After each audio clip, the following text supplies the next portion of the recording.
Welkom by ons kruisdienersles die week. Hart van klip, hart van klei. Breek grond met Parasha Bo. Is jy gereed om uit te breek? Hierdie week duik ons in Parasha Bo, een van die mees plofbare en lewensveranderende gedeeltes in die hele Torah.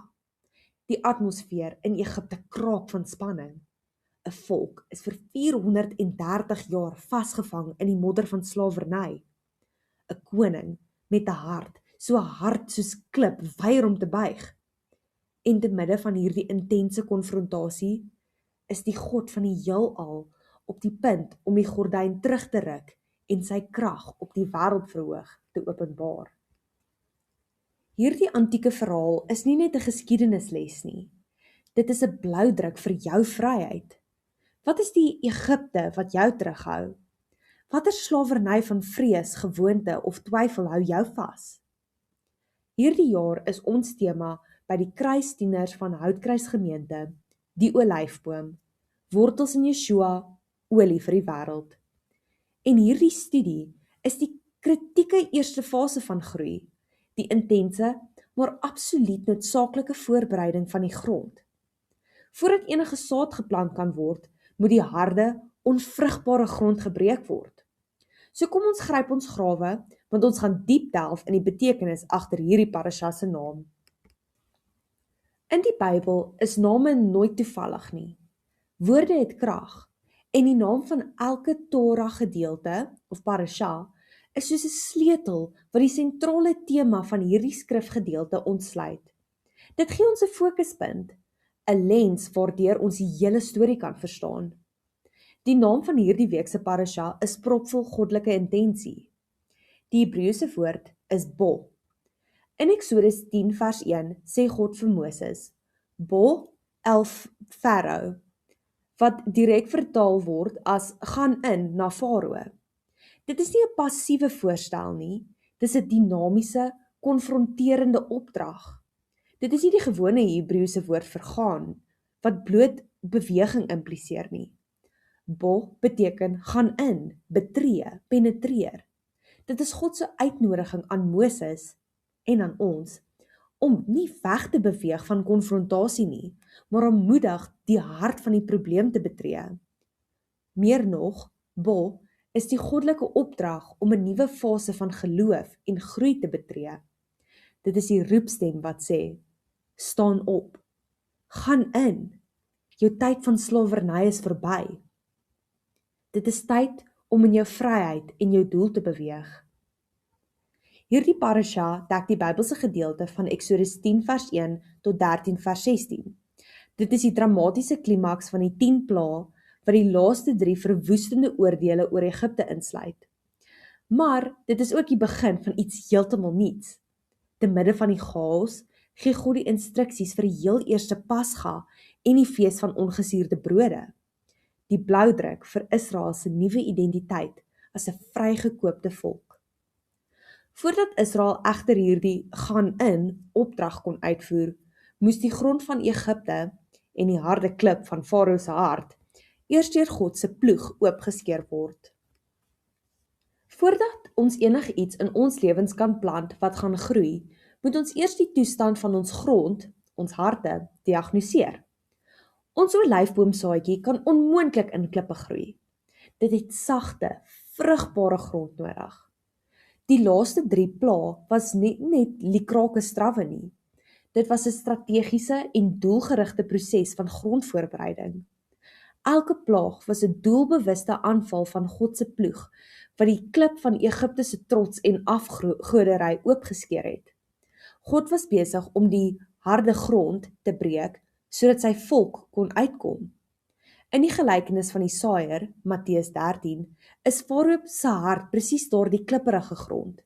Die klippe keer dat die saad wortels kan ontwikkel. Farao se harde hart het God se woord gekeer om wortel te skiet. Dit is die teenoorgestelde van ons jaartema. Ons kan nie wortels in Yeshua hê in 'n hart van klip nie. Ons lees in Eksodus 10 van die 8ste plaag, sprinkane. Farao se koninkryk was gebou op rykdom en landbou. Hulle het afgode soos Seth en Osiris aanbid om hul oeste te beskerm. Toe die sprinkane kom, het hulle al die plante en vrugte weggevreet wat na die haalstorm oorgebly het, soos ons lees in Eksodus 10 vers 15. Hierdie plaag was 'n direkte aanval op Egipte se ekonomiese sekuriteit en voedselbron. Die sprinkane het die hoofbron van hul ekonomie verslind en gewys hoe magteloos hulle afgode was om te voorsien of te beskerm. Die grond van hulle materialistiese trots is tot niet gemaak. Die 9de plaag was die tasbare duisternis. Hierdie was nie net 'n gewone donker nag nie. Die Bybel beskryf dit as 'n duisternis so donker, 'n mens sal amper daarin kan vat. Eksodus 10 vers 21. Of soos die Hebreëse woord sê, Goseg. Vir 3 dae lank was Egipte in totale verlammende duisternis. 'n Direkte aanval op hulle hoofgod, Ra, die songod. Maar die mees kragtige deel van hierdie plaag was die kontras. Ons lees in Eksodus 10 vers 23, waar die Israeliete gebly het, was daar egter lig. God het 'n sigbare skeiding gemaak. Hy het letterlik 'n streep getrek en gewys dat hy die vrugbare grond afsonder van die onvrugbare. Ons lees van die 10de plaag in Eksodus 11 en 12, die dood van die eersgeborenes. Dit was die finale, hartverskeurende slag wat die fondament van Egipte se trots verbrysel het. In die antieke wêreld was die eersgeborene die generasiebrug, die een wat die familie se naam, nalatenskap en waardes na die volgende generasie sou oordra. Deur die eersgeborene van elke huis te tref, van Farao op sy troon tot die diensmeisies, het God die toekoms van Egipte se rebellie vernietig. Hierdie plaag het die laaste greintjie van Farao se weerstand gebreek. Maar hier is die dieper waarheid. Terwyl God die generasiebrug van Egipte se afgoderry vernietig het, het hy sy eie eersgebore seun, Israel, beskerm en afgesonder vir 'n heilige doel. Hierdie intense proses van ploegwerk is 'n kragtige beeld van hoe Abba Vader soms in ons eie lewens moet werk om die harde grond van ons harte voor te berei vir ware groei en vryheid. Maar om hierdie groei te bereik, wat word verwyder? Net soos 'n boer klippe, dorings en onkruid uit die grond moet verwyder voordat hy kan plant, moet ons ook sekere dinge uit ons harte verwyder. Yeshua waarsku self in Matteus 13 dat saad wat op klipperige grond of tussen dorings val, geen vrug sal dra nie. Voordat ons kan groei, moet die grond van ons harte eers sag en ontvanklik gemaak word. Parasha Bo wys ons presies wat verwyder moet word. Eerstens, die suurdeeg van Egipte uitsny. Een van die mees dringende opdragte voor die uittog was: op die eerste dag al moet julle alle suurdeeg uit julle huise wegvat. Eksodus 12 vers 15. Vir 7 dae lank mag daar geen suurdeeg in julle huise wees nie. Eksodus 12 vers 19. Simbolies verteenwoordig suurdeeg sonde, trots en die korrupterende invloed van die wêreld of Egipte. Dit is tot die klein bietjie kompromie wat deur jou hele lewe versprei en jou opblaas, wat jou hart hard en onontvanklik maak vir God se woord. Om die suurdeeg te verwyder is om aktief te kies om weg te draai van sonde en nie jou leefstyl aan te pas by die gedragspatrone van die wêreld nie. Romeine 12 vers 2. Sodat die grond van jou hart sag en ontvanklik kan word.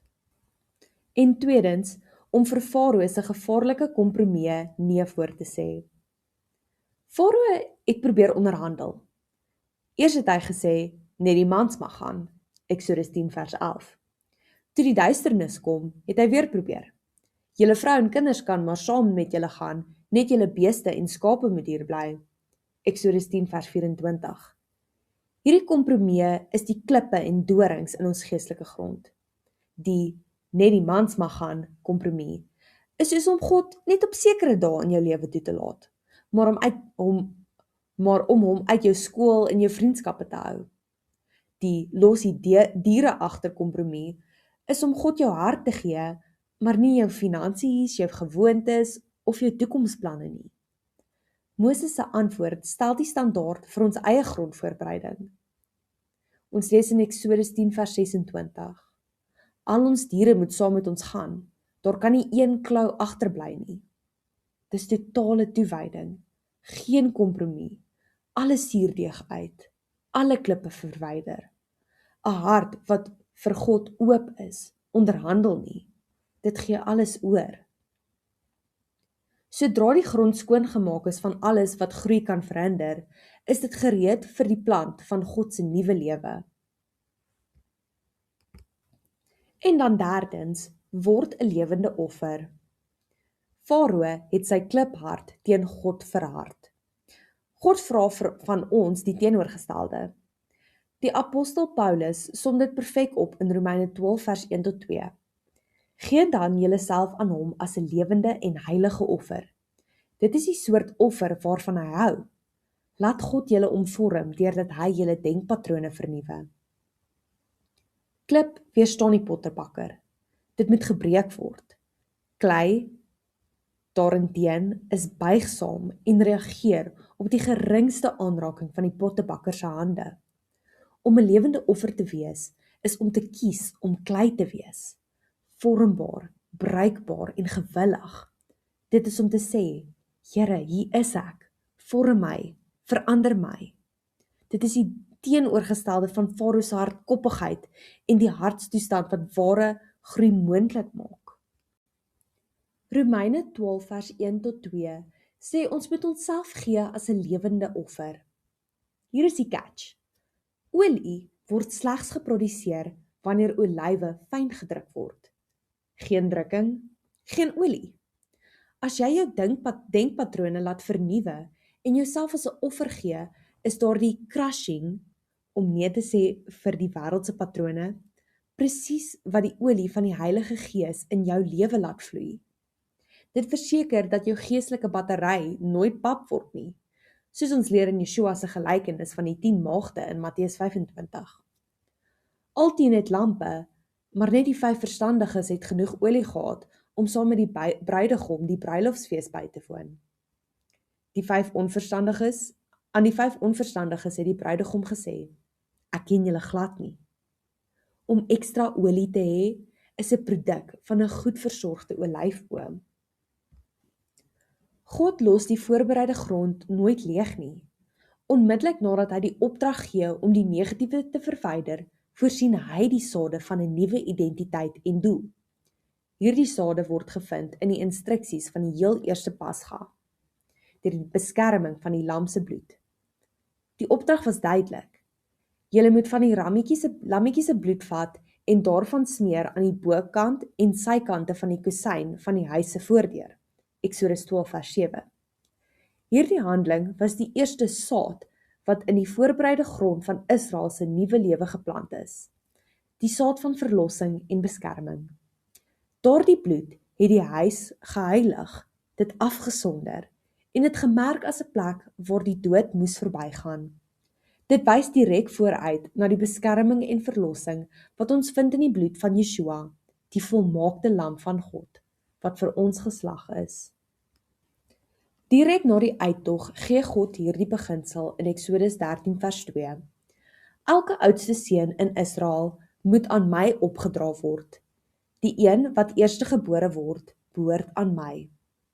Israel, as God se eersgebore seun onder die nasies, is gered met 'n spesifieke doel, om sy waardes en nalatenskap in die wêreld voort te dra.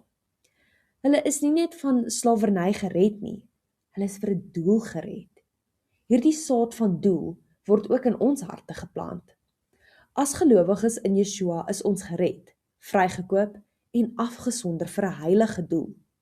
Ons is bestem om vrug te dra as lewende takke van God se olyfboom en om sy koninkryk op aarde te verteenwoordig.